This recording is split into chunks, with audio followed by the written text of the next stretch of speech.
வணக்கம் மக்களே, நான் உங்கள் லண்டன் தமிழ் மகன். மீண்டும் ஒரு காணொளியில சந்திப்போம். நீண்ட நாட்களுக்கு பிறகு நீங்க யூகேல ரீபேமெண்ட் அடிப்படையில, அதாவது முதலும் வட்டியும் சேர்த்து உங்களுடைய மோர்கேஜை பே பண்ணி கொண்டிருக்கிறீங்கன்னு சொன்னா இந்த காணொளி உங்களுக்கு தான். ஏன்னு சொன்னா உங்களை அறியாமலே நீங்க நிறைய தேவையில்லாமல் வட்டிகளை செலுத்திக் கொண்டிருப்பீர்கள். அதைத்தான் இந்த காணொளியில பார்க்க போறோம். இந்த லெண்டர்ஸை பொறுத்தவரையில லெண்டர்ஸ் யாருன்னு சொன்னா எங்களோட வீடை வாங்குறதுக்காக மோர்ட்கேஜை தந்தவர்கள், வீட்டு கடனை தந்தவர்கள். இவர்கள் பேங்கா இருக்கலாம், பில்டிங் சொசைட்டியா இருக்கலாம், அல்லது பிரைவேட் கம்பெனியா கூட இருக்கலாம். இவர்கள் எங்களுடைய வட்டியை நாங்கள் எவ்வளவு, எங்களுடைய மோர்ட்கேஜுக்கு நாங்கள் எவ்வளவு கட்ட வேணும் என்பதை 3 விதமா கால்குலேட் பண்ணுவினோம். சில பேங்க் வருடம் கால்குலேட் பண்ணி சொல்லும் எவ்வளவு அவுட்ஸ்டாண்டிங் எங்கள்கிட்ட இருக்குதோ அதுக்கு நீங்க இந்த வருடம் முழுவதும் கட்ட வேணும் என்றதை சொல்லும். சில பேங்க் மாசம் ஒவ்வொரு மாசத்தினுடைய ஆரம்பத்திலையும் எவ்வளவு அவுட்ஸ்டாண்டிங் இருக்குது, நீங்க எவ்வளவு வட்டி கட்ட வேணும் என்றதை சொல்லும். சில பேங்க் ஒவ்வொரு நாளும் எவ்வளவு அவுட்ஸ்டாண்டிங் இருக்குது, அதுக்கு நீங்க எவ்வளவு வட்டி கட்ட வேணும்ன்றதை கால்குலேட் பண்ணும். இப்படி 3 முறையில 3 விதமா கால்குலேட் பண்ணுவினோம் பொதுவாகவே. இப்ப இந்த முறையில எது சிக்கலானது, எது நல்லது, இது யாருக்கு எது பொருந்தும்ன்றதை தான் இந்த காணொளியில பார்ப்போம். மிக சிக்கலானது எதுன்னு சொன்னா இந்த வருடம் வட்டியை கணிப்புறதுதான் மிக சிக்கலானது.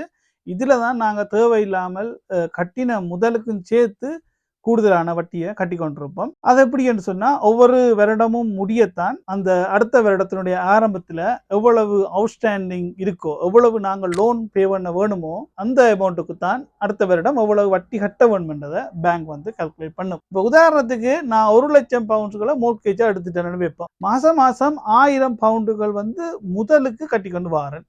அதை விட வட்டி கட்டி கொண்டு வருவேன் மேலதிகமா, அதை விடுவோம். இப்ப நான் முதல் கட்டி கொண்டு வாரேன். இப்போ ஜனவரி மாதம் 1000 பவுண்டுகளை முதலாக கட்டிட்டேன். இப்போ பிப்ரவரி மாதம் என்னுடைய அவுட்ஸ்டாண்டிங் எவ்வளவு? 99,000 பவுண்ட். நான் கட்ட வேண்டிய தொகை, பேங்குக்கு கொடுக்க வேண்டிய தொகை 99,000 பவுண்ட்ஸ். அதுக்கு தான் நான் அந்த மாதம் வட்டி கட்டுவேன். மார்ச் மாதத்தில் இப்போ எவ்வளவு அவுட்ஸ்டாண்டிங்? எனக்கு 98,000 பவுண்ட்ஸ். அதுக்கு மட்டும்தான் நான் வட்டி கட்டுவேன். இது ஒவ்வொரு மாதமும் கால்குலேட் பண்ணப்படுமா இருந்தா இந்த மாதிரி போகும். ஒவ்வொரு வருடமும் கணிப்பிடுகின்ற மெத்தட்ல இருக்குமா இருந்தா நாங்க மாசம் கட்டுற இந்த முதல் கழிபடாது. ஜனவரி மாதத்திலையும் நாங்க 1,00,000க்கு தான் வட்டி கட்டுவோம்.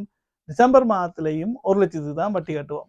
அவன் அடுத்த வருஷத்தின் தை மாசத்துல தான், ஜனவரி மாசத்துல தான் இந்த கட்டின 12,000 கழிச்சு போட்டு மிச்சம் 88,000 பவுண்ட்ஸுக்கு இந்த வருடம் வட்டியை கட்டுன்னு சொல்லி விடுவினோம். இதனால தான் நாங்கள் கட்டுகின்ற முதலுக்கும் சேர்த்து வட்டியை கட்டி கொண்டிருப்போம்.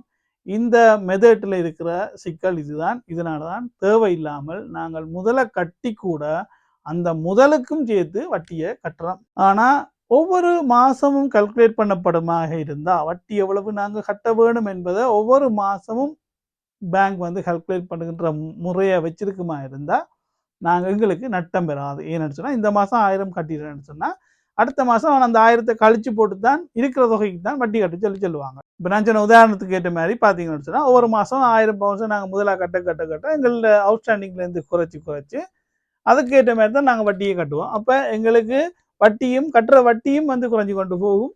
எங்களுக்கு மேலதிகமான வட்டியை நாங்கள் கட்ட மாட்டோம். அப்போ அது மாதம் ஏன்னா பொதுவாகவே எல்லாரும் மாதம் தான் நாங்கள் மோர்ட்கேஜ் பே பண்ணுவோம். அப்போ அதனால எங்களோட வட்டியையும் ஒவ்வொரு மாதம் எவ்வளவு என்பதை கால்குலேட் பண்ணுற முறையை வச்சிருந்தா மிகவும் நல்லா இருக்கும். உங்களுக்கு என்ன மெத்தட்ல பேங்க் கால்குலேட் பண்ணதுன்னு தெரியாட்டி அல்லது அனுவலா உங்களுக்கு வருடம் கால்குலேட் பண்ணதா இருந்தா உடனடியாக நீங்க உங்களோட லெண்டரை தொடர்பு கொண்டு இந்த விடயங்களை கதைச்சு கொண்டு அதுக்கேற்ற மாதிரி மாற்றிக்கொள்ளலாம். மற்றது இந்த டெய்லி பேசிஸில், அதாவது ஒவ்வொரு நாளும் இன்ட்ரெஸ்ட்டை வட்டியை கால்குலேட் பண்ணுற மெத்தட் யாருக்கு பொருத்தமாக இருக்கும்னு சொன்னால் ஃப்ளெக்சிபிள் இன்ட்ரெஸ்ட்டில் வச்சிருக்கிறார்களுக்கு, மற்றது ஓவர் பேமெண்ட்டை செய்யக்கூடிய வசதியை வச்சிருக்கிற மோர்ட்கேஜ்காரருக்கு மிக பொருத்தமாக இருக்கும். ஏன்னு சொன்னால் அவர்கள் திடீரென்று கூடுதலாக ஓவர் பேமெண்ட்டை செய்வினோம். இப்போ உதாரணத்துக்கு மாதம் பே பண்ணி கொண்டு வருவினோம், திடீரென்று ஒரு பண வரவு வந்துட்டு எனக்கு இப்போ திடீரென்று ஒரு பண வரவு வந்துட்டுது 5,000 பவுண்ட்ஸை நான் மேலதிகமாக கட்ட போகிறேன். இப்போ 10ஆம் தேதி, இந்த மாதம் 10ஆம் தேதி நான் ஒரு 5,000 பவுண்ட்ஸ்களை கட்டிட்டு வைப்போம். இது மாதம் கால்குலேட் பண்ணுற படமாக இருந்தால் இந்த மாசத்தின் கடைசியில தான் பேங்க் என்ன செய்யும், இந்த 5000 கழிச்சு போட்டு அடுத்த மாசத்துக்கு எவ்வளவு வட்டி கட்ட வேணும்ன்றதை சொல்லும். ஆனா நான் டெய்லி ஒவ்வொரு நாளும் வட்டியை கால்குலேட் பண்ணுன்ற முறையில வச்சிருந்தேன்னு சொன்னா, இன்றைக்கு 5000 வருஷம் நான் எக்ஸ்ட்ராவா கட்டிட்டேன்னு சொன்னா, அடுத்த நாள் நான் அந்த 5000 கட்ட தேவையில்லை. ஏனென்றா அந்த 5000 என்னுடைய அவுட்ஸ்டாண்டிங்ல இருந்து பேங்க் கழிச்சிடும். என்னுடைய முதல்ல இருந்து, என்னுடைய கடன்ல இருந்து நான் கட்டின 5000 கழிச்சு போட்டு அடுத்த நாள் மிச்சத்துக்கு தான் வட்டி கட்ட சொல்லும். அதனால அப்பப்ப இடையிடையே கூடுதலான காசுகளை பே பண்ற ஆட்களுக்கு ஒவ்வொரு நாளும் கால்குலேட் பண்ணுற மெதட்டை வச்சிருக்கிறது மிகவும் பொருத்தமா இருக்கும். இல்லைன்னு சொன்னா மாசம் மாசம் கால்குலேட் பண்ணுகின்ற மெதட்ல வச்சிருந்தா கூட உங்களுக்கு ரீபேமெண்ட் கூடுதலா, அதாவது ஓவர் பேமெண்ட் கூடுதலா செய்ய வேணும்னு சொன்னா அந்த மாதத்து கடைசியில பே பண்ணி விட்டாலே நீங்க கட்டுற அமௌண்ட்டுக்கு தேவையில்லாமல் வட்டி கட்ட வேண்டிய தேவையில்லை. இந்த காசை நீங்க சேவிங்ல அது வரைக்கும் வச்சுட்டு இந்த மாசம் முடியேக்கு கொண்டு மோக்கேஜை கட்டி விட்டீங்கன்னு சொன்னா உங்களுக்கு அங்க சேவிங்ல இருக்கிற வட்டியும் கிடைக்கும், இங்க தேவையில்லாம வட்டி கட்ட வேண்டிய தேவையும் வராது. ஸோ இப்படித்தான் 3 முறையில இந்த வட்டிகள் கணிப்பிடப்படுது. சில பேருக்கு பெரும்பாலான ஆட்களுக்கு தெரிஞ்சிருக்கும் தாங்கள் என்ன செய்கிறோம் என்று சொல்லி, சில பேருக்கு தெரியாம இருக்கும். அப்படின்னு சொன்னா உங்களுடைய லெண்டரை நீங்க மிக விரைவாக தொடர்பு கொண்டு இதை நீங்க சரி செய்து கொள்ளலாம்.